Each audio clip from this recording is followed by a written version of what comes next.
কৃত্রিম বুদ্ধিমত্তা বা এআই বিপ্লবের অন্যতম কাণ্ডারি টেক জায়ান্ট এনভিডিয়া দীর্ঘ 5 বছর পর প্রথমবারের মতো কর্পোরেট বন্ড বাজারে ছাড়তে যাচ্ছে। এর মাধ্যমে তারা বাজার থেকে প্রায় 25 বিলিয়ন মার্কিন ডলার সংগ্রহ করার পরিকল্পনা করেছে। স্বাভাবিকভাবেই প্রশ্ন জাগতে পারে যে কোম্পানির বর্তমান বাজার মূল্য আকাশচুম্বী এবং যারা প্রতিনিয়ত রেকর্ড মুনাফা করছে তাদের হঠাৎ এত বিপুল পরিমাণ ধারের কেন প্রয়োজন পড়ল।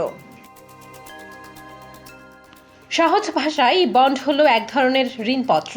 সাধারণ মানুষ বা প্রাতিষ্ঠানিক বিনিয়োগকারীদের কাছ থেকে নির্দিষ্ট সুদের বিনিময়ে দীর্ঘমেয়াদী ঋণ নেওয়ার একটি বৈধ উপায় এটি।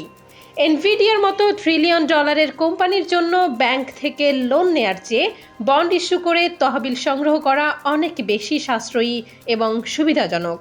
এই জন্য এখন দেখা যাক এই বিপুল পরিমাণ অর্থ এনভিডিয়া কোথায় ব্যবহার করবে। টেক অ্যানালিস্টদের মতে এর পেছনে মূল উদ্দেশ্য তিনটি: এআই গবেষণায় বিনিয়োগ ও অবকাঠামো উন্নয়ন।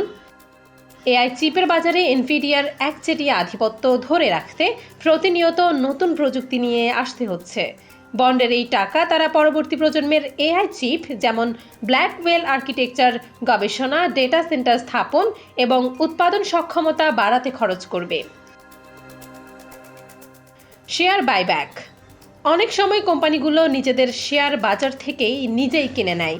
এতে বাজারে শেয়ারের সংখ্যা কমে যায় এবং প্রতিটি শেয়ারের মূল্য ও লভ্যাংশ বৃদ্ধি পায়। এনভিডিয়া তাদের বিনিয়োগকারীদের খুশি রাখতে এই ফান্ড ব্যবহার করতে পারে। কৌশলগত অধিগ্রহণ।